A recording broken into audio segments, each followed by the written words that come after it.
Assalamualaikum warahmatullahi wabarakatuh. Saudara-saudari yang dirahmati Allah sekalian, salam sejahtera kepada semua.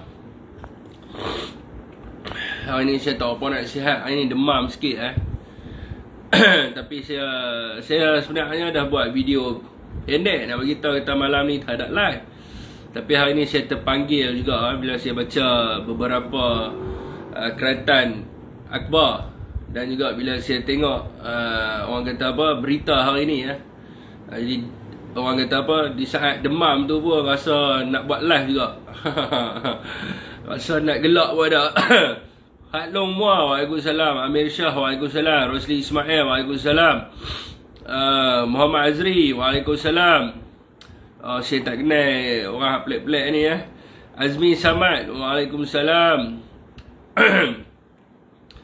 Aduh, suara tak ada hari ni tuan. Az-Zahar Razak, waalaikumsalam. Jun Ikin, waalaikumsalam. Ikwan Murni, Terowong tu kena tanya DAP. Hari ni UMNO duduk dengan DAP. Kita tak nampak sangat lah UMNO pun dia tak apa nak serang sangat DAP tu lah ni. Jadi apa macam kita, perjuangan kita tetap apa yang berkaitan dengan rasuah dan salah guna kuasa, kita akan fight bersungguh-sungguh. Kalau kita tengok zaman Tan Sri lah semua didakwa. Muhammad waalaikumsalam. Muhammad Tafiq, waalaikumsalam. Anwar Rizal, waalaikumsalam. Wahid Abdullah, waalaikumsalam. Jawahir Gold, waalaikumsalam. Daripada Mersing Zimi Hashim, On Semaloi, Roslan Rosli daripada Sarawak. Syam Syamila, waalaikumsalam. Syam Syamila. Salim Love, apa benda ni? Salah, apa benda ni? Lain macam dia punya tu Muhammad Tarmizi, waalaikumsalam. Wan Razzuan, waalaikumsalam. Zimi Hashim, itu tak tahu nak kata lah tuan-tuan Wallahu'alam. Allah lebih mengetahui perancangan mereka. Nanti kita cerita bab perancangan tu Saya ada sesi lagi yang ketiga, part yang ketiga. Kita akan cerita perancangan dia ni. Firdaus Ismail, kes LCS Najib jadi lagu mana dah lah ni. Lagu mana dia akan jadi cerita lawak tuan. Cerita Hiramli pun ada juga cerita Three Stooges pun ada juga. Zul Castello Zul, Syukri Ibrahim, Noja, waalaikumsalam tuan-tuan. Waalaikumsalam kepada sesiapa yang memberi salam. Abang Muhammad Az-Zahar, Man Selangor, Lan Rusti, semualah. Minta tuan-tuan kat bawah tu ada button share. Tuan tekan share. Semoga membawa manfaat kepada semua orang. Muhammad Azri Salmi, Brother Suhaimi Gani, waalaikumsalam. Sungai Petani Halim SLP, Abdullah Isa, Maidin MJ daripada Sabah. Saya tetap sokong perjuangan MA63. Lama MA63. Malam ni kita cerita pasal MA63. Tapi ada soalan berkaitan dengan MA63 boleh tanya, insyaAllah saya boleh jawab. Arif Razak, salam satu Malaysia. Awak tak buat One Israel juga. Baharudin Edrak, waalaikumsalam. Okay, waalaikumsalam semua. Sesiapa yang memberi salam, rakan-rakan kita, selamat sejahtera kepada semua. Okey tuan-tuan, ini cerita lawak cerita lawak. Jadi kemarin kemarin mereka pergi buat rombongan. Malik, jangan lupa beli sabun basuh pinggan bagi kita dalam live. Okey jadi mereka pergi buat rombongan semalam di Lumut. Nak bagi tahu lah, kalau tuan-tuan tengok dalam TikTok dalam BNcom adalah seorang budak ni, wartawan Barisan Nasional. Dia pergi lah masuk kat dalam Bosted tempat bina kapal tu. Saya dulu pernah masuk dalam tu tuan-tuan. Tahun berapa saya tak ingat dah. Saya masuk waktu tu, arwah bapak saya ada lagi lah buat lawatan untuk melihat kapal Navy di tempat bapak saya bertugas dulu. Jadi bila nak masuk dalam tu kena rampas semua. Telefon kena rampas, semua kena rampas. Hanya boleh masuk lihat saja. boleh masuk tengok orang kata apa kapal dia dan sebagainya. Dan saya waktu tu ada 2 telefon, saya adalah curi-curi ambil gambar tapi yang saya tahu prosedur dia tak dibenarkan bergambar dalam tu. Tapi tak apa. Ini disebabkan nak backup yang pasal ni, nak bagi tahu kata, oi betul nak bagi tahu kata nak bagi tahu kata orang kata apa kapal tu wujud dan sebagainya. Maka semalam mereka pun pergi berjemaah, rombongan makcik Kia. Naik van kan, naik apa kita tak pastilah kan, tapi yang kita tahu rombongan Cik Kia. Jadi rombongan Cik Kia pun pergilah, pergi buat video, bagi tahu kata, oh ni kapal betul. Yang lawaknya siap kan? Ya, waalaikumsalam abang penerangan daripada balik pulau abang KZ kita. So nak bagi tahu kata kapal ni betul tuan-tuan. Dia pun pergi ketuk, ketuklah dinding kan, ketang. Okey tuan-tuan, ni saya nak bagi tahu ni besi original. Aduh macam iklan jual ubat kuat pun pula ketuk dia punya body dia, bagi tahu kata okey tuan-tuan ni besi original. Sekarang ni saya nak pusing. Lepas tu dia tunjuklah apa nama barangan yang ditutup. Dia bagi tahu kata nak mengawal daripada rosak dan sebagainya. Kena tutup. Tutup pun nampak macam usang dah tuan-tuan. Sekiranya dia buka benda tu, saya rasa nampak macam usang. Tapi apa pun semalam mereka kelang kabut nak backup presiden mereka lah, Zahid Hamidi. Nak backup presiden mereka, nak bagi tahu kata tidak ada apa-apa yang berlaku.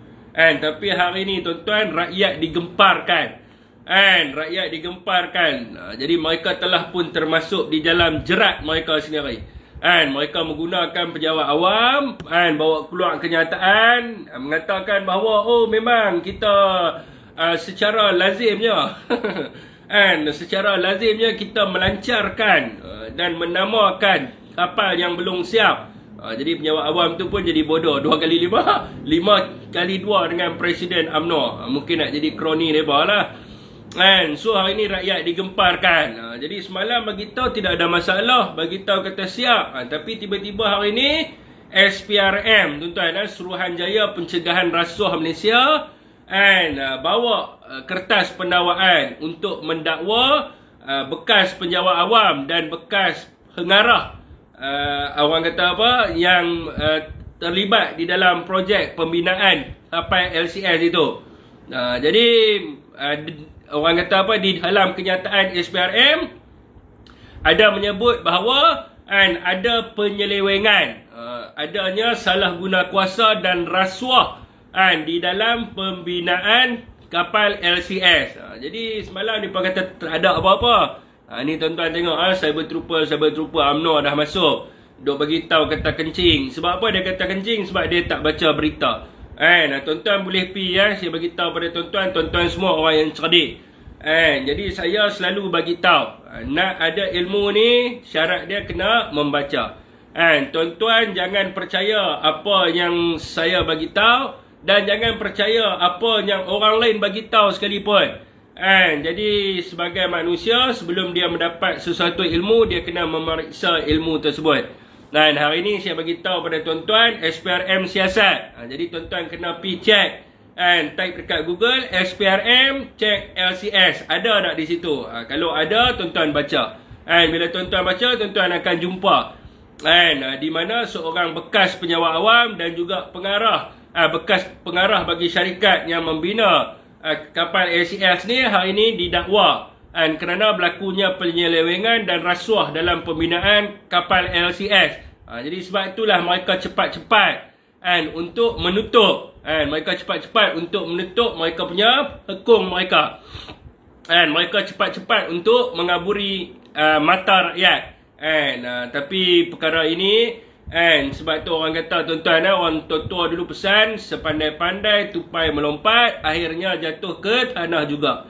Jadi selepas kes UKSB, jadi kita tengok hari ini Presiden UMNO sekali lagi menggadaikan kedaulatan negara dengan berlakunya rasuah dan juga penyelewengan dalam satu pembinaan aset ketenteraan dekat dalam negara kita. Jadi kepada rakyat semua, rakyat harus menilai lah benda ni. Zahid ni adakah orang yang boleh dipercayai ataupun tidak boleh dipercayai? Adakah dia layak untuk digelar seorang pemimpin ataupun dia tidak layak untuk digelar sebagai seorang pemimpin? Jadi tuan-tuan tengok di dalam kes penawaan UKSB pun menggadaikan kedaulatan negara. Apabila warga asing, orang luar boleh sesuka hati masuk ke dalam negara kita. Ada rasuah tuan-tuan. Sebab tu zaman tu bila Zahid Hamidi menjadi menteri di Kementerian Dalam Negeri, tuan-tuan boleh lihat sendiri, lebih 2 juta warga Taiwan masuk dalam negara kita tidak keluar-keluar. Bangladesh masuk mai 1.5 juta pun belum keluar-keluar. Indonesia dekat 6 juta lebih. Jadi inilah mengugat kedaulatan negara. Dan di akhirnya rakyat sendiri rasa ditindas oleh pendatang haram tanpa izin. Rakyat rasa ditindas oleh warga asing. Jadi bila warga asing merebut kita punya sektor-sektor ekonomi kita. Sebab siapa? Sebab Zahid Hamidi. Hari ini berkenaan dengan ketenteraan. Kalau tuan-tuan lihat bagaimana hari ini orang kata apa, pendatang haram ini boleh masuk ke dalam perairan negara. Macam mana lanun-lanun boleh masuk dalam perairan negara. Macam mana nelayan daripada negara luar boleh menceroboh masuk ke dalam perairan negara kita. Sebab apa? Sebab adanya orang yang orang kata apa, menyeleweng dan rasuah dalam pembinaan aset ketenteraan negara kita. Ini jelas tuan-tuan dalam laporan SPRM. Sekejap saya nak baca. Kapal siap ke tak siap ke kutau ketua penjamun negara ke dalam. Itu yang kita nak sebagai rakyat. Kita nak itu. Kalau nak mereka masuk ke dalam, maknanya kita kena pastikan pada PRU ke-15 mereka tidak bernafas.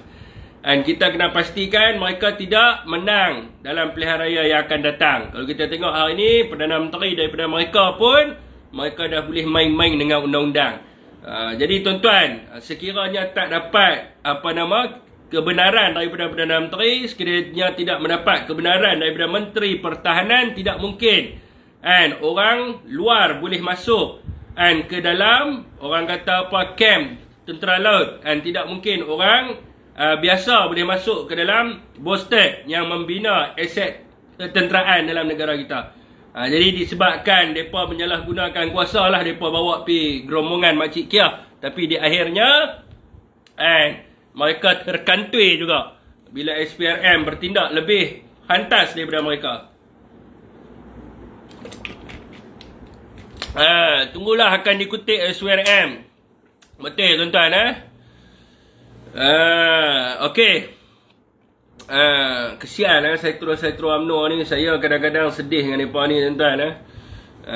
Nak buat macam mana. Tapi tak apalah, mereka dapat bayaran. Bila mereka dapat bayaran, jadi mereka seronok lah kan. Kalau mereka kalah maka mereka tak dapat bayaran. Hanya sekadar mereka mendapat habuan RM1,000 sebulan saja, mereka boleh menggadaikan maruah bangsa dan negara. Jadi inilah perangai-perangai mereka. Sedih saya tengok tuan-tuan. Sedih saya melihat sesetengah di antara bangsa kita ni yang duk sembang tentang Melayu, yang duk sembang tentang Islam. Jadi bila dapat sikit habuan RM1,000 saja, yang saya tahu UMNO bayar trupa-trupa yang fake account ni, dia bayar RM1,000 ya. Dengan habuan RM1,000 saja mereka boleh gadaikan maruah mereka, mereka boleh gadaikan maruah bangsa mereka, mereka boleh gadaikan negara. Tuan-tuan bayangkanlah orang-orang macam ni, adakah mereka ni kita nak biarkan setiap hari bulan? Negara pun mereka sanggup jual demi kepentingan mereka sendiri. Okey tuan-tuan. Yang kedua, Waalaikumsalam moderator.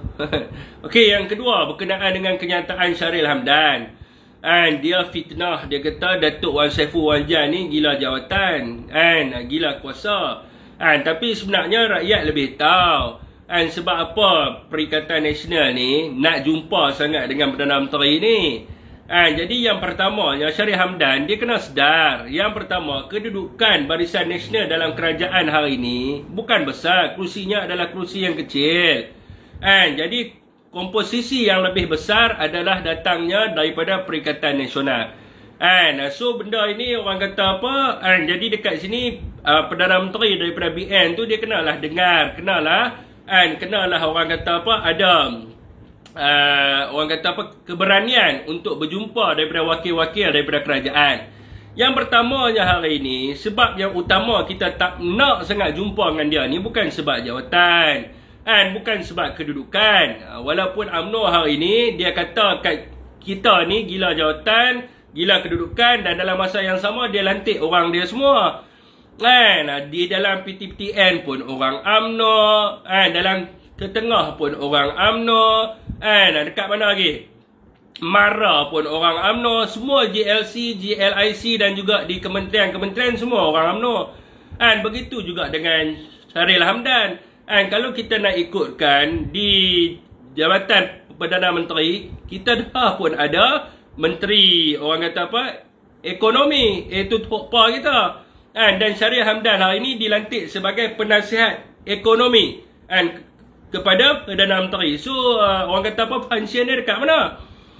So ini jadi benda yang redundant lah. Jadi Sharil Hamdan ni dilantik hanyalah untuk mengambil inisiatif, dilantik hanyalah untuk ambil haji kat dalam kementerian semata-mata. So ini rakyat semua tahu. So dia tak perlu nak balikkan benda ni dekat Ketua Penerangan Bersatu. Jadi Ketua Penerangan Bersatu hari ini dia mendesak sebab apa? Yang pertamanya adalah bila kita duduk dalam satu kerajaan, apabila Ismail Sabri mengeluarkan kenyataan bahawa dia akan beri gula, dia akan beri minyak kepada jentera-jentera UMNO menggunakan bajet kerajaan, menggunakan belanjawan kerajaan. Itu isu yang utama. Sebab kalau ikut sekarang ini di pihak sebelah sini dah memang buat dah laporan SPRM. Cuma hari ini kita nak mendapatkan kepastian. Adakah apa yang diungkapkan oleh Perdana Menteri, adakah apa yang diungkapkan oleh Zahid Hamidi itu adalah perkara yang benar? Dan sekiranya perkara yang benar, sudah tentulah salah satu komponen dalam kerajaan kena menegur beliau. Jadi hari ini sebab utamanya adalah untuk menegur. Nak bagi tahu kepada Ismail Sabri, jangan salah guna kuasa. Dia jangan nak ikut apa yang Zahid bagi tahu kepada dia. Dia nak Zahid bagi tahu suruh ambil yang mana dulu sempat. Jadi di peringkat Perikatan Nasional kita nak pastikan supaya perkara itu tidak berlaku. Sebab itu kita nak pergi jumpa dia, nak tegur dia. Hang jaga sikit perilaku hang. Hang jaga sikit integriti hang. Hang dilantik sebagai Perdana Menteri atas orang kata apa, persetujuan daripada Perikatan Nasional. Perikatan Nasional yang calon hang sebagai Perdana Menteri. So hang kena sedar, jangan nak buat kerja bodoh-bodoh. Itu yang pertama. Yang keduanya, hari ini Ismail Sabri duk ronda berkempen seluruh Malaysia. Video ada, walaupun dia tuduh kepada Datuk Wan Saiful Wan Jan yang kata mahukan pilihan raya, tapi hakikat yang sebenarnya bukti menunjukkan bahawa Ismail Sabri yang gila nak buat pilihan raya. Tuan-tuan tengok masa ucapan di BN Selangor. Dia mengatakan bahawa dia akan tentukan tarikh pilihan raya selepas penculaan Barisan Nasional Sihat. Hari ini di dalam Konvensyen Wanita Barisan Nasional pun dia cakap benda yang sama. Dia kata tarikh pilihan raya akan dibuat selepas penculaan Barisan Nasional Sihat. Jadi ini adalah satu perkara yang tidak adil. Sebagai salah satu komponen dalam kerajaan dan komponen yang besar yang menyokong beliau sebagai Perdana Menteri, berkaitan dengan pembubaran Parlimen, berkaitan dengan tarikh pilihan raya, dia kena berbincang dengan Kabinet. Dia kena berbincang dengan presiden-presiden setiap parti. Bukannya dia tunggu BN bersedia, maka dekat situlah dia akan buat pilihan raya. So perkara ini adalah perkara yang tidak adil kepada semua komponen yang dekat dalam kerajaan. Sebab itulah kita nak pergi jumpa dia, nak tanya betul ke apa yang dia cakap di dalam perasmian Barisan Nasional di Selangor. Dan kita nak tanya dia, betul ke apa yang dia cakap hari ini di dalam perasmian Konvensyen Wanita Barisan Nasional Selangor. Konvensyen Wanita Barisan Nasional. So ini yang kita nak tanya kat dia. Kalau perkara ini benar, kita nak bagi tahu kat Pak hang sedang sikit penyu. Hang jadi Perdana Menteri sebab Tan Sri yang letak nama hang jadi Perdana Menteri. Hang kena sedang sikit. Hang jadi Perdana Menteri kerana hang disokong oleh PAS, kerana hang disokong oleh Bersatu, dan kerana hang disokong oleh parti-parti yang lain supaya hang boleh jadi Perdana Menteri. And so bila hang nak buat keputusan berkaitan dengan pembubaran parlimen, berkaitan dengan tarikh pilihan raya, hang kena buat bersama dengan menteri-menteri kabinet. Bukan hang boleh tengok kepada Barisan Nasional semata-mata. Jadi itulah faktor-faktor yang kita nak pergi jumpa dia, sebab kita tak bersetuju. Dan kita tahu Zahid Hamidi dia tak mau pergi pilihan raya, lagi lama dia kalau boleh dia nak makin dekat lagi pilihan raya ni. Sebab apa? Dia nak memastikan bahawa semua kes-kes dia ni tidak dibuka. Sekiranya pilihan raya ini lambat lagi nak berlaku, maka kes-kes makin keluar. UKSB, LCS, mungkin lepas ni banyak lagi kes yang akan keluar. Sebab tu dalam kenyataan Zahid Hamidi semalam, dia kata apa?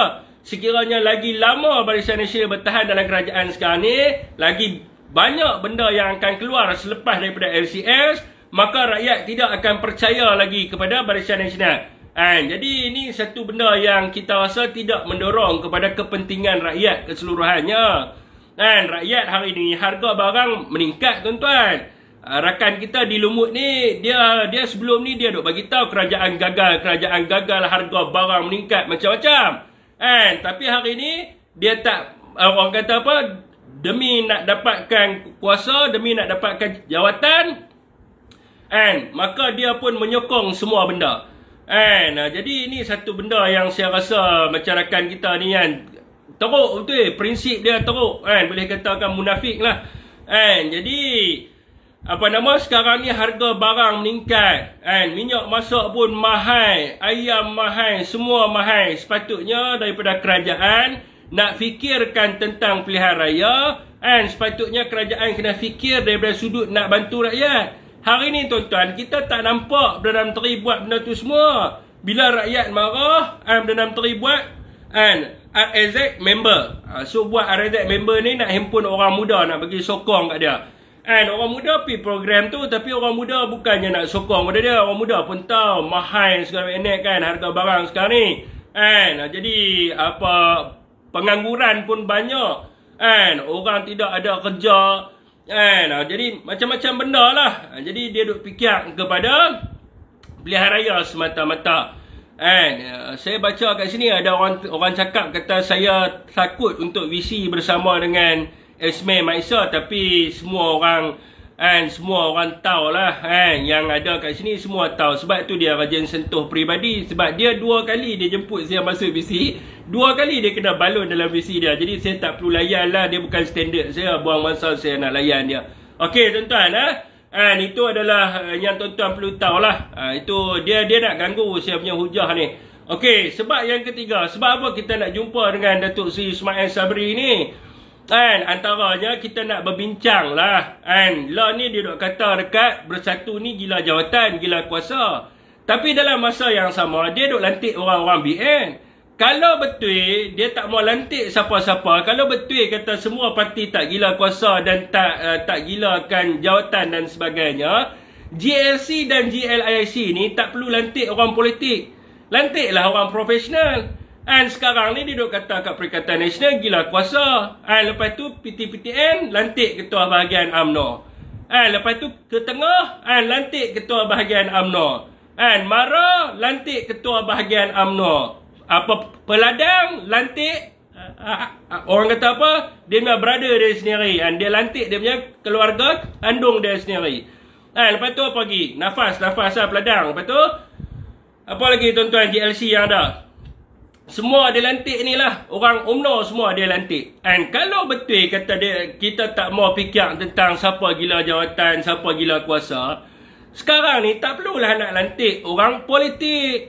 Jawatan GLC boleh dilantik untuk orang profesional.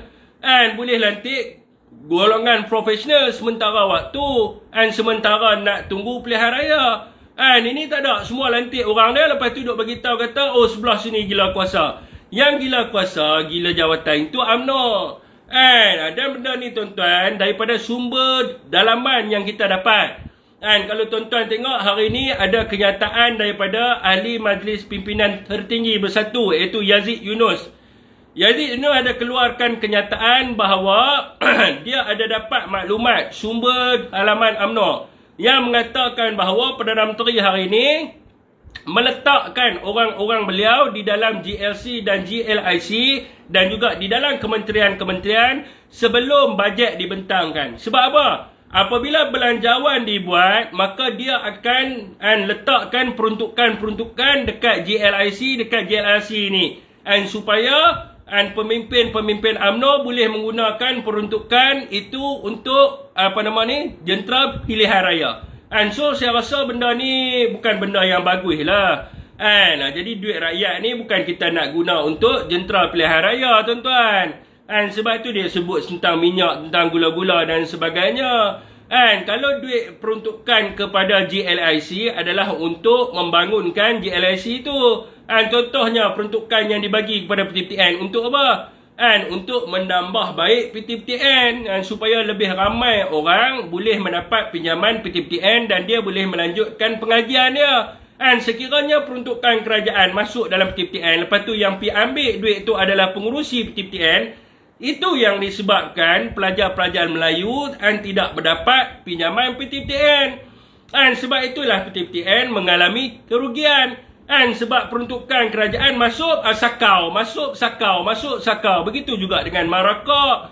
Peruntukan kerajaan masuk, sepatutnya Mara fikir nak membina orang kata apa, gerai-gerai Mara ataupun nak membangunkan infrastruktur supaya lebih ramai usahawan-usahawan di bawah Mara ni boleh berniaga, boleh sewa dengan harga yang murah dan mengembangkan perniagaannya. Bukan peruntukan masuk dalam Mara, lepas tu duk bayar dekat Milumut, duk suruh memfitnah kita tiap-tiap malam. Bukan nak masuk dalam peruntukan kat Mara, lepas tu nak bagi kepada Esme Maisa, nak suruh dia duk memfitnah kita setiap malam. Ni duit rakyat, tuan-tuan. Tak bolehlah bagi kepada jentera UMNO di Lumut sana. Tak bolehlah bagi kepada jentera UMNO dekat Selangor. Jadi ini yang kita marah. Kita tak bagi. Sebab tu kita nak jumpa dengan dia. Kalau betul PM kata tidak mau lantik siapa-siapa, pastikan tempat tu bukan diisi oleh orang politik. Tapi hari ni Syarif Hamdan duk kata gila jawatan, gila kuasa. Lepas tu dia lantik orang politik kat situ. Semuanya orang UMNO. Jadi ini adalah satu benda yang tidak baik lah. Satu lagi, belanjawan. Bila belanjawan dibuat, tuan-tuan, dia mestilah menepati kepada kehendak rakyat. Belanjawan yang dibuat mestilah untuk membantu rakyat. Ni tuan-tuan, saya ada terbaca research sikit lah tadi. Saya baca research di dalam orang kata apa, tesis yang dikeluarkan oleh student university lah. Berkaitan dengan belanjawan yang telah dibuat pada zaman Tan Sri Muhyiddin Yassin. Untuk tuan-tuan lihat sendiri contoh dia. Belanjawan yang dibuat oleh Tan Sri Muhyiddin Yassin, tidak ada belanjawan yang memberi duit kepada jentera-jentera politik. Sebab tu tidak ada orang bersatu yang pakai kereta Mercedes. Tidak ada orang bersatu yang pakai kereta Porsche. Tidak ada orang bersatu yang pakai motor Ducati. Tapi kalau tuan-tuan tengok kat UMNO banyaklah. Mercedes duit rakyat, BMW duit rakyat, lepas tu apa? Ducati duit rakyat, Porsche duit rakyat. Okey tuan-tuan. Kalau kita tengok di sini zaman Tan Sri Muhyiddin Yassin, dia ada bantuan dia ada pakej rangsangan ekonomi rakyat ataupun dipanggil sebagai prihatin. Di dalam prihatin, tuan-tuan, bayaran prihatin nasional. Jadi tuan-tuan tak perlu bayar GST pada waktu itu. Zaman Tan Sri kita bagi sampai RM1,600. Lepas tu ada semalam dia kata zaman Tan Sri dia tidak bagi bantuan dekat pejabat awam, tuan-tuan. Itu adalah satu pembohongan. Zaman Tan Sri Muhyiddin Yassin dia ada bantuan khas penjawat awam sebanyak RM500. Lepas tu dia ada bantuan khas pesara sebanyak RM500. Dan juga bantuan tunai e-hailing sebanyak RM500. Allah selamat. Okey tuan-tuan, lepas tu dia ada allowance khas pula kepada penjawat awam, iaitu allowance khas petugas hadapan sebanyak RM600. Lepas tu ada penangguhan sewa rumah PPR selama 6 bulan. Moratorium selama 6 bulan. Bila rakyat susah ni bagi moratorium. Lepas tu internet percuma. Zaman Tan Sri tuan-tuan tak perlu nak bayar bil sebab ada internet percuma. Dia bermula pada 1 April sehinggalah tamat PKP. Lepas tu ada skim persaraan air lestari. Yang mana orang yang bakal bersara dia boleh bawa keluar. Orang kata apa, 1,500 sebelum daripada tempoh dia bersara. Lepas tu orang kata apa, penangguhan bayaran PTPTN di saat rakyat susah yang bermula pada 1 April 2020 sehingga 12 bulan. Jadi dia ada bantuan prihatin nasional BPN pada waktu itu. Yang mana rakyat yang berpendapatan 4,000 dan ke bawah, kerajaan akan bagi 1,600 kepada dia. Pendapatan 4,000 dan ke atas sehingga 8,000. Orang yang gaji 8,000 dan ke bawah pun kerajaan bagi duit sebanyak 1,000 dekat dia. Individu bujang berumur 21 tahun dan ke atas dan berpendapatan 2,000 dan ke bawah, kerajaan bagi pada waktu itu 800 kepada dia. Individu bujang berumur 21 tahun ke atas dengan pendapatan 2,000 hingga 4,000 ringgit, kerajaan bagi 500 ringgit kepada dia. Dan kepada pelajar-pelajar IPT pada waktu itu kerajaan bagi 200 ringgit di saat rakyat tengah susah. Ini fakta dia, ada banyak lagi tuan-tuan.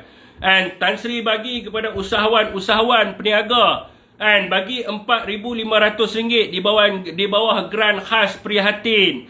Jadi orang yang nak buat Grab tak mampu beli motor, ada pinjaman di bawah, tak silap saya, di bawah Amanah Ikhtiar AIM. Kerajaan bagi peruntukan bagi dia beli motor supaya dia boleh buat e-hailing.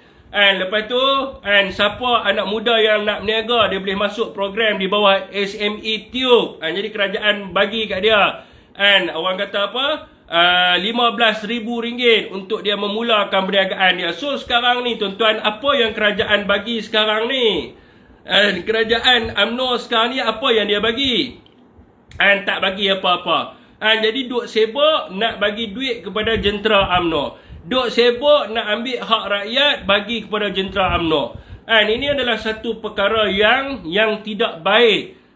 Yang mengambil hak rakyat, yang memonopoli hak rakyat disebabkan mereka ini mempunyai kuasa sekarang ini. So sebab itulah kita nak jumpa pada mereka. So sebab apa tuan-tuan, saya beritahu tadi. Yang pertama sebab apa? Saya ulang balik. Yang pertama adalah disebabkan gula-gula dan minyak. Yang kedua adalah kerana mereka lantik orang mereka kat dalam JLC. Yang ketiga adalah disebabkan disebabkan tarikh pilihan raya. Yang ketiga disebabkan belanjawan. Ni faktor-faktor yang kita nak jumpa kepada dia, kita nak tegur dia, kita nak bagi tahu dia ni rakyat tengah susah, harga mahal dan sebagainya. Okey tuan-tuan, tu saya dah jawab adalah secara panjang lebar berkenaan dengan kenyataan Syahril Hamdan. Okey. Tuan-tuan, saya nak dekat sini, saya nak bagi tahu pada tuan-tuan berkaitan dengan penghapusan PTPTN. Esme duk cakap kat sini tapi dia tak bagi tuan-tuan fakta yang sebenar. Jadi saya tanya kepada Datuk Wan dulu. Dan tuan-tuan akan merasai 5 tahun ke 10 tahun akan datang, pelajar-pelajar ni akan dapat percuma PTPTN. Tuan-tuan tahu tak kenapa tidak boleh buat percuma PTPTN? Ini saya nak tanya kepada tuan-tuan. Tuan-tuan tahu tak sebab apa tak boleh? Sebab sepatutnya PTPTN ini adalah tabung pendidikan. Tapi UMNO buat dia jadi macam penguruk wang berlesen. Jadi PTPTN penjam daripada pasaran luar, pasaran bebas, duit dengan interest yang lebih tinggi. Selepas itu UMNO memberi pinjaman untuk student-student belajar, dan selepas mereka habis belajar, mereka dikenakan cas interest yang tinggi. So bila beban hutang PTPTN terlampau banyak, sebab itulah tidak berjayanya untuk mempercumakan PTPTN. Ini adalah faktor dia. Dan adakah kita tidak akan berjaya untuk melaksanakannya? Semasa Datuk Wan Saiful Wan Jan menjadi pengurusi PTPTN, dia telah memperkenalkan SSPN. And dia menarik pelaburan-pelaburan supaya pelabur-pelabur melabur di dalam akaun SSPNI. And apabila mereka melabur, maka duit itu berkembang. Dia tak bergantung kepada pinjam. Dia bergantung pada menabung dan juga dia bergantung kepada investment. Jadi bila orang invest, orang menabung, maka duit itu akan berkembang. Jadi dia memberi interest yang tinggi kepada sesiapa yang nak menyimpan kat dalam akaun SSPN.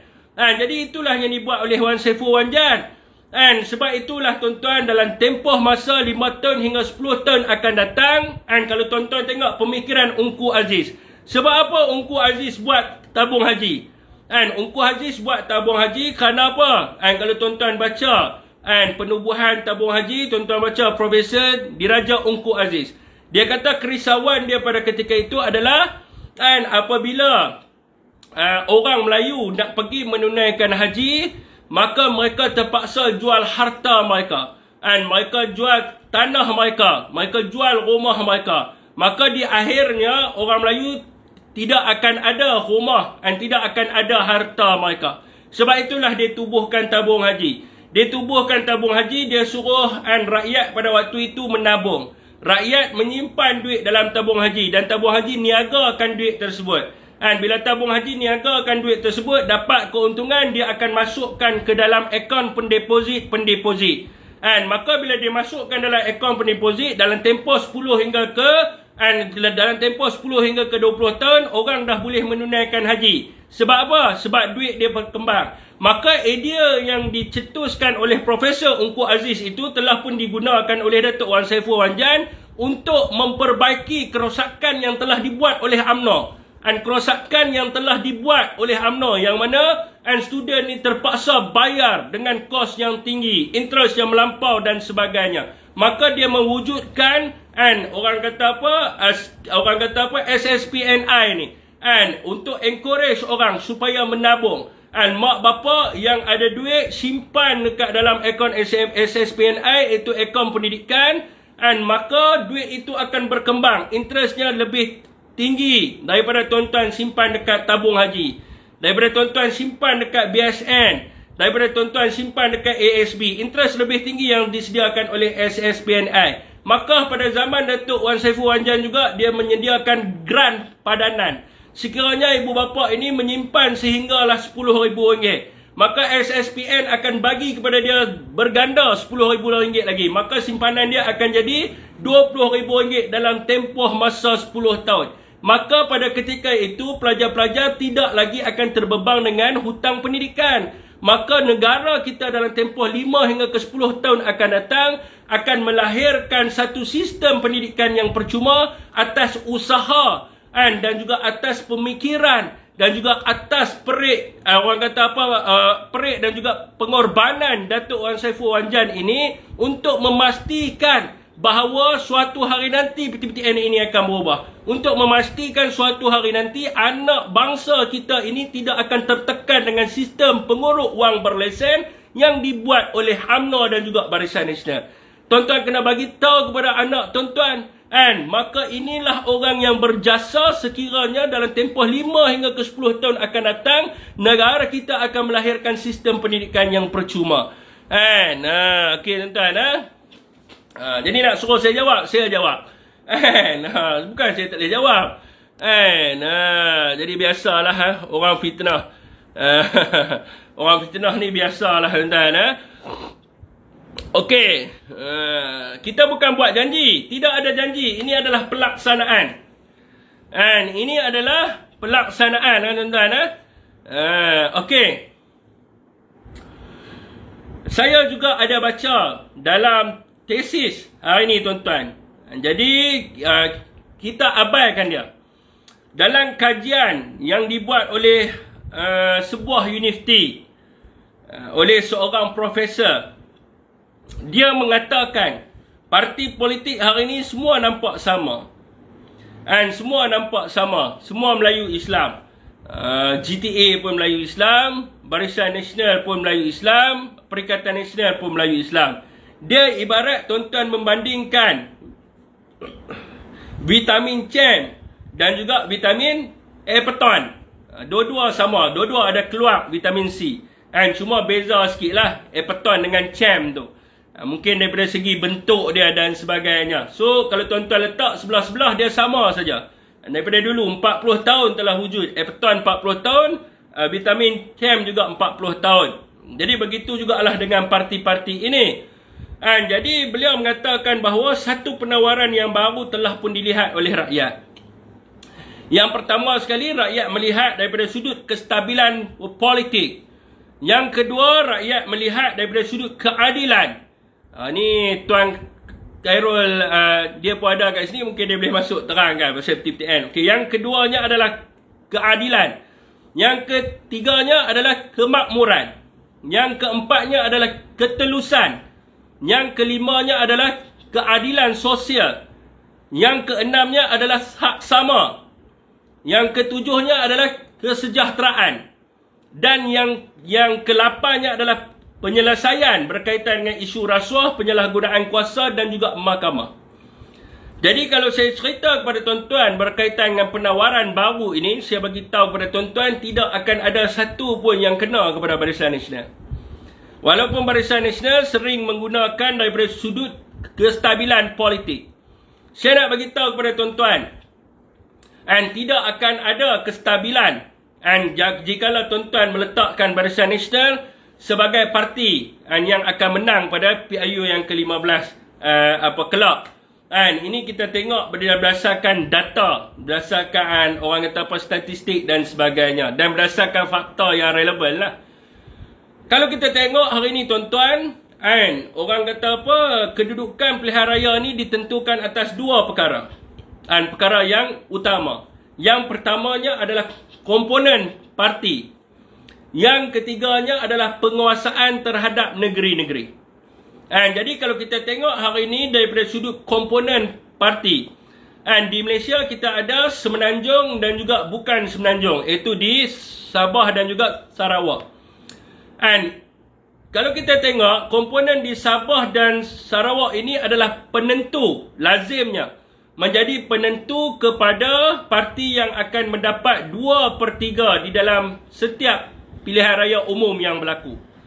Kalau kita tengok hari ini tuan-tuan, kalau kita tengok komponen yang ada hari ini di sebelah Sabah dan Sarawak, mereka tidak bersama dengan Barisan Nasional. Barisan Nasional hari ini hanya ada UMNO, MCA dan juga MIC. Dan bila kita lihat di Semenanjung kedudukan kerusi, iaitu 156 kerusi ini ditentukan berdasarkan penguasaan negeri-negeri. Kalau kita tengok hari ini UMNO dan BN, mereka tidak lagi menguasai Kelantan, mereka tidak menguasai Kedah, mereka tidak menguasai Terengganu, mereka tidak menguasai Pulau Pinang, dan mereka tidak menguasai Selangor. 5 negeri yang mereka tidak lagi menguasai.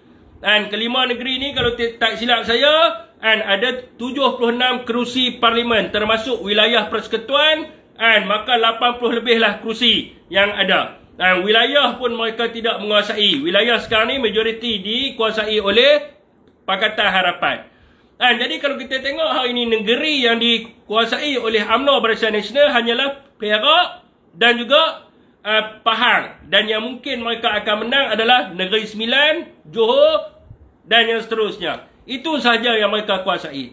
Jadi bila mereka hanya boleh bertapak di negeri-negeri itu, maka ini menunjukkan bahawa mereka tidak mampu untuk mewujudkan kestabilan. Sekiranya mereka menang pun, mereka tak boleh dapat 2/3 di Semenanjung. Sebab kalau nak dapat 2/3 di Semenanjung, sekurang-kurangnya semua negeri yang saya sebut tadi mereka kena kuasai. Sebab di situlah tempatnya bilangan kerusi yang banyak. Mereka kena menguasai negeri-negeri ini. Apabila mereka tidak menguasai negeri-negeri ini, maka untuk dapat 2/3 sahaja di Semenanjung memang agak mustahil. Dan mereka terpaksa mencari rakan untuk membentuk kerajaan. Apabila mereka nak cari rakan membentuk kerajaan, of course, Barisan Nasional terpaksa buat MOA, terpaksa buat MOU. Sebab itulah apa yang disebut oleh Anthony Locke itu betul. dan tidak pernah dinafikan oleh pemimpin daripada Barisan Nasional. Malah Esme sendiri pun tidak pernah hujah berkenaan kenyataan DAP bahawa DAP memainkan peranan untuk orang kata apa, meraih undi orang bukan Melayu. Dan Barisan Nasional pula berperanan untuk mengambil kepercayaan orang Melayu dan dalam masa yang sama menghakis tuduhan bahawa DAP ini adalah sebuah parti yang resis dan sebuah parti yang feminis yang macam dilabel oleh Barisan Nasional sejak berpuluh tahun. So Anthony Loke bercakap perkara yang benar. Jadi kalau tuan-tuan tengok di negeri-negeri yang saya sebut tadi, UMNO boleh dapat negeri-negeri ini secara full sekiranya mereka bersama dengan DAP. Maka dengan itu juga tuan-tuan, kita melihat bahawa tidak akan wujudnya kestabilan. Sebab tidak mungkin akan dipersetujui oleh ahli-ahli parlimen kat dalam UMNO. Walaupun mereka dah lulus anti Akta Lompat Parti, yang mana akta ini menyebut bahawa Presiden berkuasa veto untuk menentukan segala-galanya, dan mereka yang lompat ni mereka kena mengosongkan kerusi mereka, sudah tentulah kerajaan tidak akan stabil dengan ahli-ahli parlimen yang bergaduh sesama sendiri. Jadi untuk mencapai kepada kestabilan politik, UMNO dan Barisan Nasional tidak boleh mencapai kepada kestabilan politik. Sebab apa? Sebab mereka tidak mendapat pengaruh yang kuat di Borneo dan mereka telah hilang kepercayaan di negeri-negeri di tanah Melayu. Ini jelas tuan-tuan. Jadi bagaimanakah untuk rakyat mencapai kestabilan politik? Sebab kestabilan ini amat penting. Kestabilan ini membina kepercayaan pelabur-pelabur asing daripada luar negara. Dan kestabilan ini juga menjamin kepada keharmonian dan juga kelestarian kerajaan yang mentadbir. Sekiranya tidak ada kestabilan, maka akan berlakunya pergaduhan. Kerajaan tidak dapat fokus kepada rakyat. Kerajaan tidak dapat fokus kepada dasar-dasar rakyat macam sekarang ni. Sekarang ini kerajaan tidak fokus kepada dasar. Kerajaan tidak fokus kepada polisi. Kerajaan hanya fokus untuk reaksi semata-mata. Dia react dekat apa yang rakyat suka. Jadi dia pun buat benda tu. Bila dia buat benda tu, rakyat suka, tapi tidak membawa manfaat kepada keseluruhan rakyat. Malah mereka terpaksa membuat satu-satu keputusan yang membahayakan hanya kerana untuk menarik minat rakyat. So ini adalah satu benda yang tuan-tuan kena faham. So bagaimana rakyat inginkan kestabilan, tuan-tuan, Pakatan Harapan tidak mendapat kepercayaan Borneo. Penentu kepada 2/3 tidak dapat dinafikan adalah terletak kepada Sabah dan Sarawak. Sebab mereka ini merangkumi 1/3 daripada keseluruhan parlimen. Dan di Sabah dan Sarawak ini, memang dia sudah ada satu budaya. Dia akan menyokong kepada satu parti ataupun satu pemimpin yang mana dia punya jiwa dia adalah orang Sarawak ataupun orang Sabah. Jadi yang mendapat kepercayaan khususnya bagi negeri Sabah adalah Perikatan Nasional. Sebab selama Ketua Menteri daripada Bersatu iaitu Haji Jin Noor menjadi Ketua Menteri di Sabah, dia telah melakukan banyak perubahan. Dia telah membantu rakyat, membawa peluang-peluang kepada rakyat di Sabah, memberi bantuan-bantuan kepada sekolah yang mana sebelum ini hak orang di Sabah itu dinafikan, dan sekarang ini di bawah Ketua Menteri yang baru, orang Sabah ini menikmati segala-galanya. Jadi di Sabah kita ada 32 kerusi. Kalau tak silap saya lah. So di Sabah tuan-tuan akan memberi sepenuh kepercayaan kepada Perikatan Nasional. Dan sekiranya tuan-tuan mendengar kepada Sarawak bagi tahu, dia kata sekiranya kerajaan mana yang dapat menubuhkan kerajaan dengan bilangan kerusi yang banyak, maka dia akan memberi sokongan kepada kerajaan itu. Maka sekiranya tuan-tuan mengundi pada Perikatan Nasional, of course Sarawak akan memberi kepercayaan kepada Perikatan Nasional. So sekarang ni tuan-tuan, Perikatan Nasional dah ada jalan yang mudah. Kalau tuan-tuan tengok data-data PRU ke-14 yang lepas, tuan-tuan akan tahu Perikatan Nasional akan menang besar. Di Terengganu, Perikatan Nasional akan menang besar. Di Kelantan akan menang besar sebab rakyat berpuas hati kepada Perikatan Nasional. Malah di Kedah sendiri pun Perikatan Nasional akan menang besar. Di Pulau Pinang hanya UMNO saja bermimpi. And di Pulau Pinang kita tidak nampak ke arah tu. And so ketiga-tiga negeri ini sudah tentu dah. And Perikatan Nasional akan menang. Dan sekiranya tuan-tuan melihat sendiri di Selangor. Selangor sekiranya Perikatan Nasional bergabung dengan PAS, insya-Allah Selangor akan boleh dimiliki oleh Perikatan Nasional. And yang diketuai oleh Azmin. Sebab di Selangor tuan-tuan, Azmin dah buat banyak perubahan. Dulu orang Selangor tersiksa dengan menteri besar yang mengambil hak rakyat. Dengan menteri besar daripada UMNO yang rasuah, yang membina banglo dan sebagainya. Bila sosok tubuh yang dihina oleh Barisan Nasional yang bernama Azmin ini masuk ke dalam negeri Selangor, dia memberikan perkhidmatan bas percuma kepada rakyat di Selangor. Dia memberikan pelbagai perkhidmatan yang percuma dan dia berkhidmat sepenuhnya untuk rakyat di Selangor, yang mana rakyat di Selangor ini mereka rasa bersyukur dan mereka merasakan terhutang budi dengan sosok tubuh yang bernama Azmin Ali. So bila Azmin bergabung dengan jentera PAS di Selangor, and potensi untuk menang besar di Selangor itu sangatlah tinggi. Saya beritahu pada tuan-tuan, sekiranya Perikatan Nasional dapat sokongan Sarawak, dapat sokongan di Sabah, dapat menang di Selangor, di Kedah, di Kelantan, di Terengganu, dan lagi dua negeri sekiranya Perikatan Nasional menang, insya-Allah tuan-tuan kita akan berjaya ke Putrajaya. Laluan paling mudah ke Putrajaya adalah Perikatan Nasional sebab kita dah ada tempat yang confirm kita akan menang. Jadi kalau tuan-tuan mengundi kepada Perikatan Nasional, tuan-tuan mengundi kepada Barisan Nasional, kita tidak akan dapat kestabilan dan sebagaimana yang tuan-tuan harapkan. Okey tuan-tuan, daripada sudut pilihan raya yang berlaku sebelum ini, kalau tuan-tuan tengok siri pilihan raya di Melaka dan di Johor, UMNO Barisan Nasional, ya mereka menang. Mereka menang di Melaka, mereka menang di Johor. Tapi sebenarnya mereka menang dengan undi yang mereka dapat pada PRU ke-14. Di Melaka tuan-tuan, di Melaka BN, mereka berlakunya pengurangan undi sebanyak 33,577 undi. Ada pengurangan undi. Undi yang mereka boleh sebelum ini lebih tinggi. Tapi masa PRN Melaka 33,577 orang tidak bagi undi kepada Barisan Nasional. Di Johor, dan kalau tuan-tuan tengok di Johor sendiri, dia ada sedikit sahaja penambahan undi. Itu 17,488.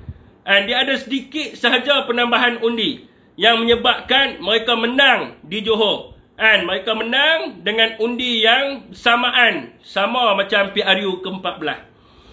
Jadi saya bagi tahu kat tuan-tuan, kalau dulu PRU ke-14 rakyat keluar mengundi semasa pilihan raya umum, kalau mereka dapat undi yang macam mana mereka dapat hari ini tuan-tuan, saya nak bagi tahu pada tuan-tuan, mereka akan hilang banyak negeri. Apa yang saya bagi tahu pada tuan-tuan semalam, kita akan tinggalkan Barisan Nasional di Pekan untuk rakyat Malaysia melihat bahawa inilah kaum Barisan Nasional yang mengkhianati hak rakyat, maka ini kita dapat buat. Jadi tuan-tuan, saya baca kajian ini mengatakan bahawa rakyat dia cenderung kepada parti yang dia lihat akan menang. Tuan-tuan tengok dekat dalam sosial media tidak sama dengan realiti. Sebagai contohnya tuan-tuan, saya buka kepada tuan-tuan UMNO Online. UMNO Online hari ini ada buat live persidangan UMNO di Perak. Tuan-tuan boleh buka sendiri UMNO Online, tuan-tuan boleh tengok.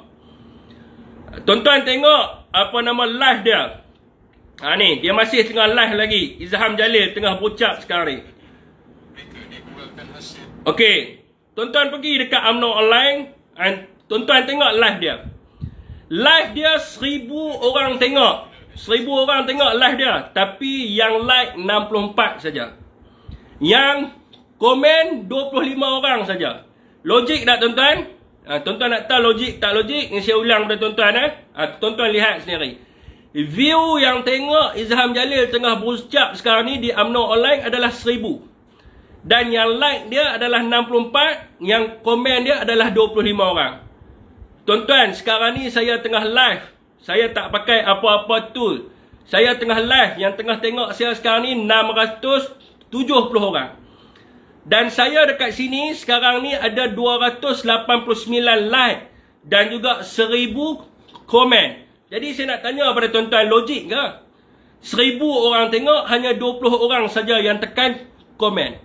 Jadi saya nak bagi tahu pada tuan-tuan, UMNO nampak hebat di media sosial bukan kerana dia genuine.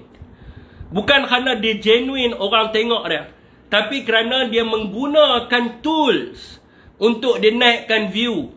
Kerana dia menggunakan tools, dia menggunakan cyber trooper untuk masuk dan meletakkan komen-komen yang tertentu. Jadi saya nak bagi tahu kepada tuan-tuan, mereka tidak kuat. Tuan-tuan bayangkan, saya ada satu video yang saya buat dekat situ, video tentang Zahid nak bagi gula-gula. 1 million view.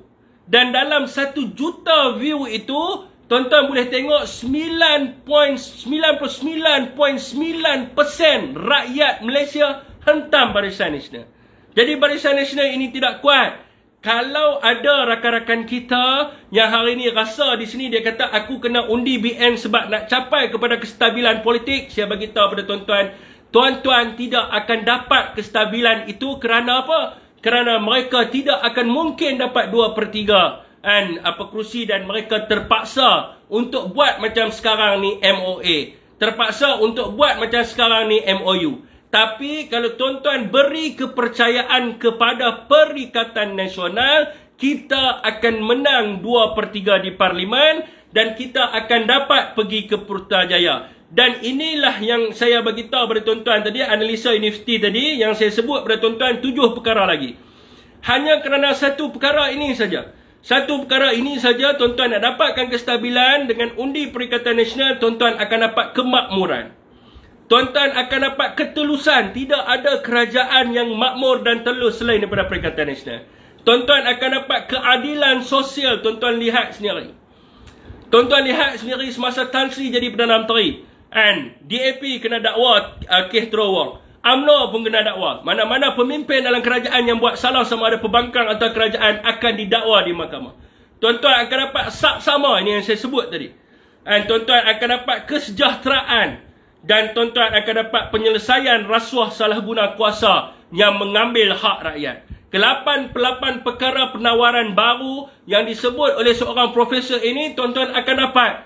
Dengan tuan-tuan memikirkan, sebab saya tengok tuan-tuan cenderung. Kenapa UMNO menang di Melaka? Kerana term kestabilan. Kenapa UMNO menang di Johor? Kerana kestabilan. PRU 15 nanti tuan-tuan akan termakan dengan term kestabilan. Dan tuan-tuan akan pilih kepada UMNO. Jadi saya nak bagi tuan, itu adalah kestabilan daripada sudut negeri. Ini saya nak pergi sikit tuan-tuan, jauh sikit. Nak masuk 1 jam ni. Last sekali. Tuan-tuan, UMNO juga tidak ada kestabilan daripada sudut pemimpinnya. Tuan-tuan, hari ini Datuk Seri Ismail Sabri hari ini nak Najib dengan Zahid Hamidi masuk penjara. Sebab apa? Sebab apa dia nak Najib dengan Zahid masuk penjara? Sebab dia nak menjamin kepada sebab apa dia nak Najib untuk masuk penjara? Sebab dia nak jamin kepada dia untuk kekal untuk orang kata apa? Menjadi pemimpin di dalam UMNO dan juga menjamin dia untuk jadi sebagai Perdana Menteri. Dia boleh buat perjanjian dengan Zahid supaya Zahid jadi timbalan Perdana Menteri, dia jadi Perdana Menteri 1 ataupun 2 penggal dan dia akan serahkan kepada Zahid Hamidi. Sebab apa? Kalau dia bagi kepada Najib, sudah tentu Najib akan pegang jawatan sangat lama kerana Najib mempunyai kekuatan yang cukup kuat dalam UMNO. Jadi agenda utamanya adalah Zahid dengan Ismail Sabri kena duduk sekali untuk bunuh Najib supaya Najib tak boleh naik. Najib duduk dalam penjara. Sebab tu ada hari ini mereka-mereka yang menasihati Najib supaya duduk dalam penjara dan dapat pengampunan diraja selepas daripada itu. Jadi ini adalah tugas Ismail Sabri. Maka tidak akan dapat kestabilan kat situ. Sebab apa? Sebab tuan-tuan, kalaulah Ismail Sabri jadi Perdana Menteri dan Ismail Sabri ni juga dia tidak telus dengan Zahid. Dia ingin mengambil tempat Zahid sebagai Presiden UMNO. Sebab apa? Dia tahu kalau dia hanya mendengar sahaja janji Zahid untuk jadikan dia poster boy, maka dia bodoh. Sebab apa? Zahid akan rebut sebagai jawatan dia sebagai Presiden UMNO untuk jadi Perdana Menteri. Maka Ismail Sabri terpaksa, and untuk bukan terpaksa, dia terpaksa, orang kata apa, Ismail Sabri kena main wayang dengan Zahid. And macam mana dia nak main wayang? Sekarang ni dia dah buat dah. And dia pergi berjalan di seluruh Malaysia, bagi tahu pasal minyak gula. Ni ingat apa tuan-tuan? Dia nak menguji kepada akar umbi UMNO yang akan sokong dia, supaya dia dapat jatuhkan Zahid. Sebab apa? Dia mesti memegang sebagai Presiden UMNO, dan dia mesti jatuhkan Zahid. Kalau tidak, Zahid akan ganggu dia semasa dia jadi Perdana Menteri. Jadi tuan-tuan tengok, dalam UMNO sendiri pun berlaku pergaduhan. Semua nak jadi Perdana Menteri. Pak Ma'en nak jadi Perdana Menteri, Zahid Hamidi nak jadi Perdana Menteri, Najib Razak nak jadi Perdana Menteri, semua nak jadi Perdana Menteri. Dan mereka ini adakah akan mewujudkan kestabilan kepada rakyat? Sudah tentu mereka tak akan mewujudkan kestabilan. Mereka akan bergaduh, bergaduh untuk jadi Perdana Menteri. Dan tuan-tuan kena tahu, Najib mempunyai kekuatan yang kuat kat dalam UMNO. Dan Zahid ini, kalau Najib mampu, dia akan dapat kekuatan yang ada dekat Najib. Okey tuan-tuan, saya nak buka untuk BC. Siapa nak BC dengan saya? Saya buka setengah jam untuk BC ya. Pak Ma'en kalau nak tolong Najib tu anytime. Ya betul. Kalau dia nak tolong Najib anytime, tapi dia punya agenda, dia kena sumbat Najib masuk dalam. Lee Abdullah Seli nak BC dengan saya.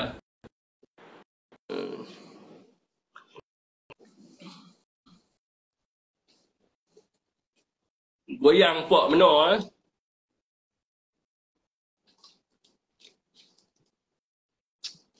Abah nak jadi PM. Abah dia nak jadi PM ditentukan oleh Perikatan Nasional. So tidak ada masalah apa.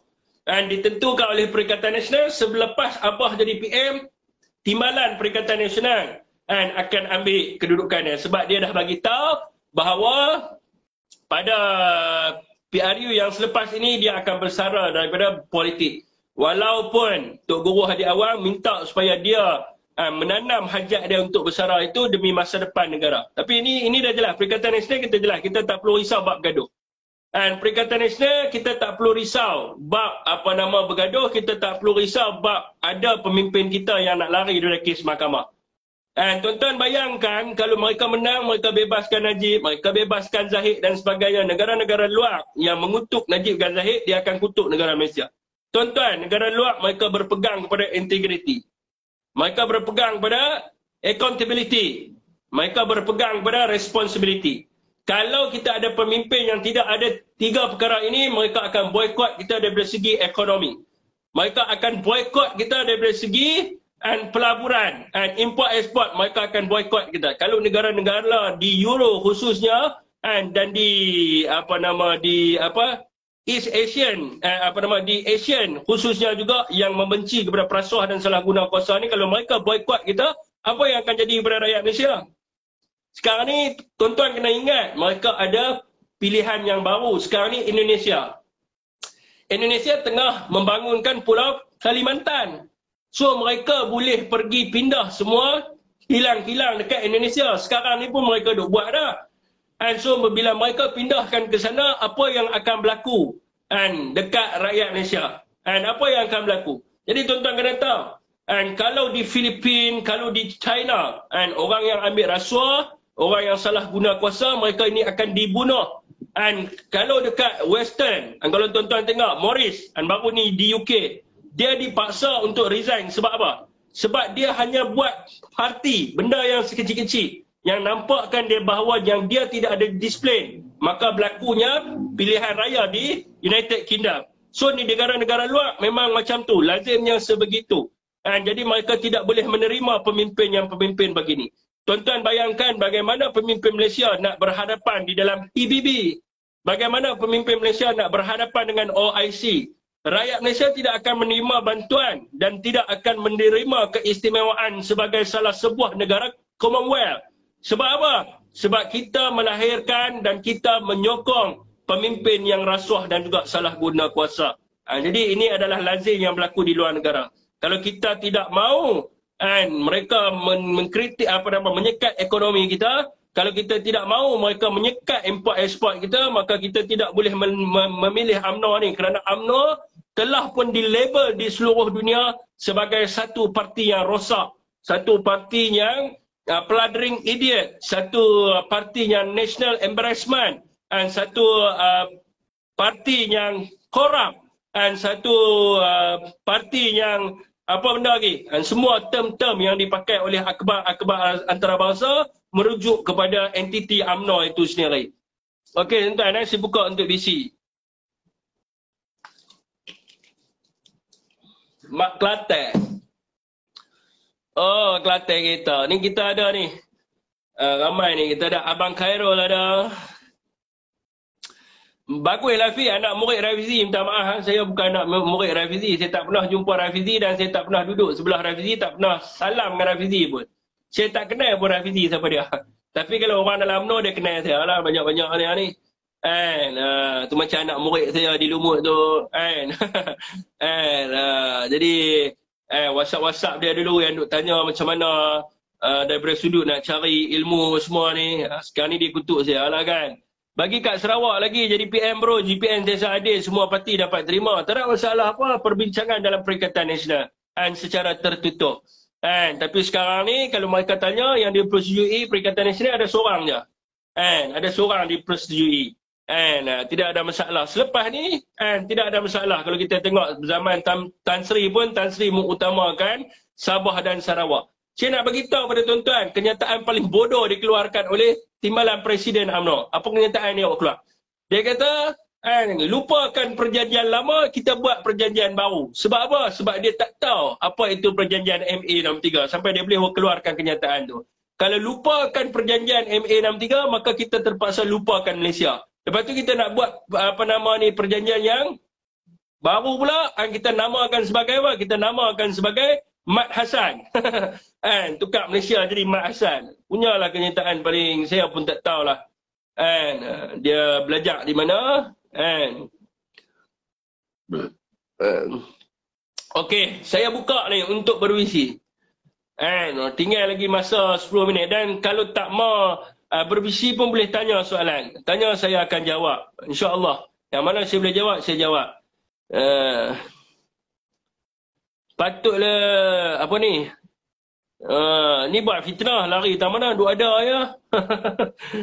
Ada dua lagi. Hang berapa orang kahwin?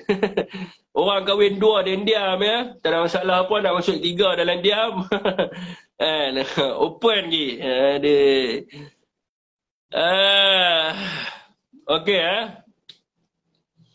Macam-macam UMNO kalau berani masuk visi. Bukan nak murid Rafizi tapi spesies Rafizi. Rafizi saya tak tahu dia spesies mana. Tapi saya manusia yang menyatakan kebenaran. Apa yang saya cakap berlandaskan fakta, ada dokumentasi. Macam saya cakap berkaitan dengan apa-apa pun, tuan-tuan boleh buat reference. Jadi kalau tuan-tuan dengar semalam, ada live semalam, ada seorang. Dia cakap, Wan Saiful, kenapa dia tak pernah attack DAP? Wan Saiful Wanjan, kenapa dia tak pernah mempertikaikan DAP? Wan Saiful Wanjan, macam-macam lah Wan Saiful Wanjan. Tapi kalau tuan-tuan pergi tengok, Wan Saiful Wanjan, orang yang paling kuat mengkritik DAP sejak daripada dulu. Jadi kalau tuan-tuan dengar, orang penipu macam tu lah kan. Jadi dia marah hari ni sebab apa? Dia marah sebab saya keluarkan video penipuan dia. Bila saya keluarkan video penipuan dia, sudah tentu orang tu akan marah. Lupakan perjanjian lama sebab dia malas membaca. Itulah. Okey tuan-tuan, ada soalan tak? Saya tengok kat WhatsApp ada soalan tak? WhatsApp saya close admin only. Siapa yang nak menyertai grup WhatsApp saya boleh klik kat bawah tu, tak ada masalah apa. Boleh sertai grup WhatsApp saya.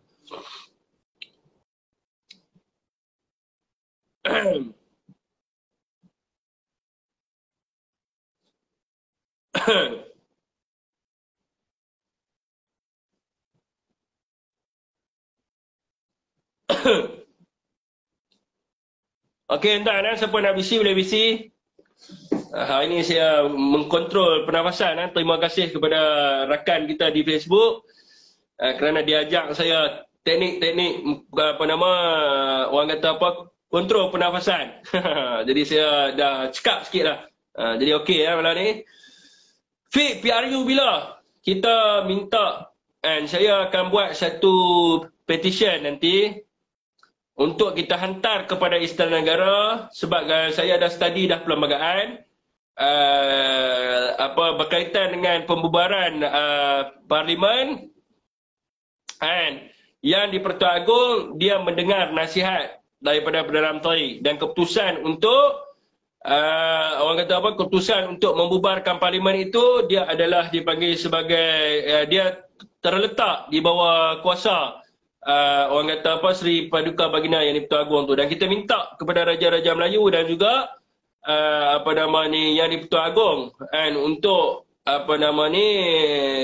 tidak membenarkan pembubaran parlimen itu hingga penggal berakhir. Bolehkah kaum Melayu bersatu? Boleh. Tidak ada masalah apa. Orang Melayu sentiasa bersatu. Yang berpecahnya adalah pemimpin-pemimpin berpolitik saja. Dan parti-parti. Sebab itulah hari ini tugas kita adalah untuk menerangkan. Jadi hari ini sekiranya kita nak cakap, nak bersatu tu mudah. Seperti kita belajar 1 + 1 = 2. Jadi hari ini berapa ramai orang yang tidak tahu 1 + 1 = 2. Ramai orang kata, ramai orang tahu senang je tu 1 + 1 = 2 lah. Dia nak equal dengan apa lagi? Tapi ada yang tidak tahu, so kita kena ajak dia. Macam tu jugalah hari ini. Mereka tidak tahu tentang perjuangan Perikatan Nasional, walaupun benda ni simple je, kita nak lawan rasuah dan juga salah guna kuasa. So hari ini saya hadir dalam live ni untuk menerangkan. Bila menerangkan, maka orang tu akan tahu lah, tidak akan ada orang, kalau kita sebut dalam demokrasi ni, dia bukan hanya sekadar penyatuan. Tetapi dia berpandukan kepada pemilihan. Dia memilih. Sebab tu dia panggil sedarai memilih, sedarai pengundi. Apabila seseorang tu dia nak pilih objektif A, B, C, dia mesti kena tahu apa itu A, apa itu B, apa itu C. Begitu juga dalam pilihan raya. Pilihan raya bukan melibatkan kaum semata-mata, tapi dia melibatkan satu orang kata apa, keputusan yang dia nak buat berkaitan dengan diri dia. So bila dia berkaitan dengan sikap pengundi, dia mestilah berkaitan dengan needs, dia mesti berkaitan dengan kehendak, dia mesti berkaitan dengan pola pemikiran, dia mesti berkaitan dengan ilmu, pengetahuan dan sebagainya. Jadi kita hadir di sini bukan untuk memecah belahkan, tetapi untuk memberi peringatan dan pengajaran, untuk memberi teladan, untuk memberi petunjuk supaya mereka memilih. Kalau orang Melayu tidak bersatu, sudah tentulah sekarang ni dah bergaduh semua orang Melayu, tapi dalam konsep politik tu lain. Melayu, Islam bersatu itu lain. Kalau kita tengok sembahyang Jumaat hari ni duduk sekali kan, mana ada orang pecah kepala dalam masjid? Sebab apa orang tidak ada orang yang pecah kepala dalam masjid? Sebab semua orang Melayu bersatu atas satu landasan Islam, pergi sembahyang Jumaat dan sebagainya. Hari raya pun sama juga. Mungkin ada yang cenderung kepada orang kata apa, parti itu hanyalah sekumpulan yang kecil. Yang lainnya semua adalah bersatu. Itu jawapan yang paling mudah lah. Okey ya.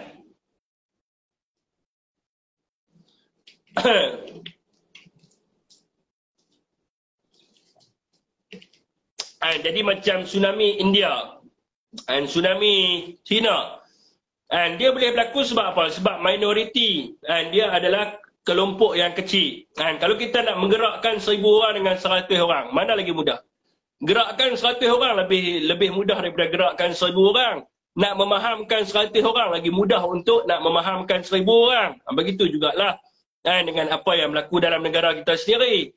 Hari ini nak memahamkan sekelompok yang kecil itu mudah. Tetapi nak memahamkan sekelompok yang besar itu, dia akan ada setengah yang faham, akan ada setengah yang tak faham.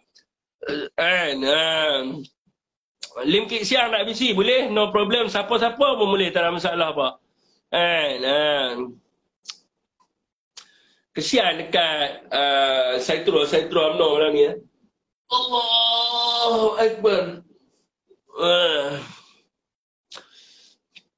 Saya dengan Lobak sama je, beza. Lobak dengan saya beza sebab saya berjuang atas dasar perjuangan, dia berjuang atas dasar bosku dan harta bosku. Bos Syuri, sila patahkan hujah Izam Jalil. Hujah apa tu? Kereta terbang bila nak diterbangkan, is duit rakyat. Medin dah terbangkan duit rakyat. Oh ya ke? Kan, bagi tahu kat saya berapa production tu yang dikeluarkan, kan, berapa yang kita dah bagi untuk pembuatan apa kapal terbang ataupun dia konsep saja, konsep paper saja. Yang saya tahu baru buat prototype saja. Kan, kita belum ada lagi buat industri yang boleh mengeluarkan benda tu semua. Kan, so peringkat prototype ni biasalah. Kan, dia buat prototype. Jadi yang berkaitan dengan kapal Navy itu bukan prototype. Okey tuan, nak masuk setengah jam ke ya? Okey, saya tunggu di sini ya. Siapa lagi?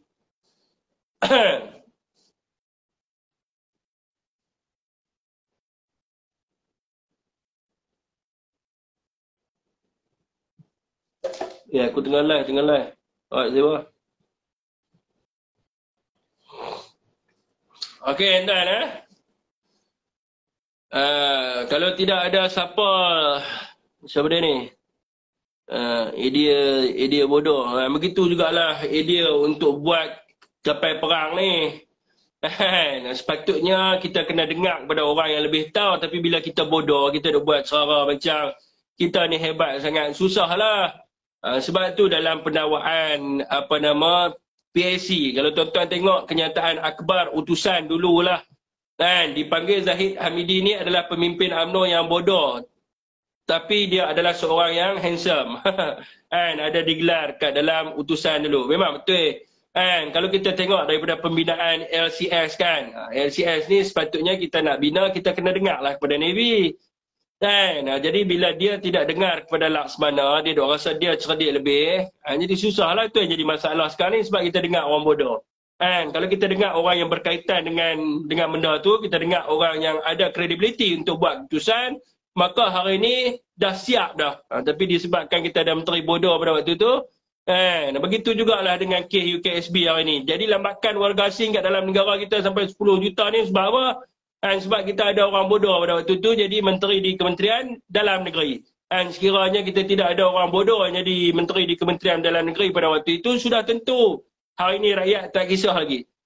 Kes rogol berlambak-lambak warga asing. Rogol, lepas tu apa lagi? Kes apa lagi? Macam-macam kes yang melibatkan warga asing. Sebab apa? Sebab kita pada waktu itu ada menteri bodoh. Jadi kita janganlah memilih orang bodoh untuk jadi pemimpin kita. Sebab mereka ada track record yang bodoh. Okey tuan-tuan, saya rasa setakat itu sajalah untuk malam ni. Wabillahi taufik wal hidayah. Wassalamualaikum warahmatullahi wabarakatuh.